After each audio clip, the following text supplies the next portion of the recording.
Hello friends, in this video I will show how to update camera driver in your Windows 10 or 11. So simple and basic way.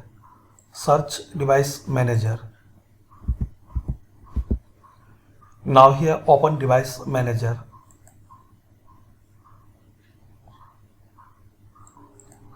So expand camera.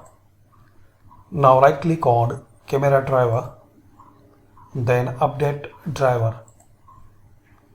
Now first time select search automatically for drivers. Now close and restart system.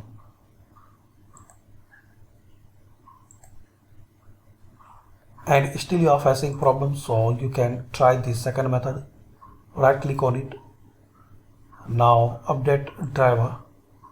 This time select browse my computer for drivers.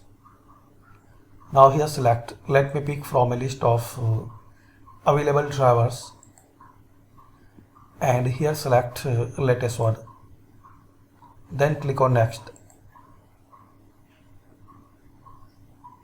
Now close it and restart your system again. So this is the way guys you can update camera driver in Windows 11 or 10. Thanks for watching.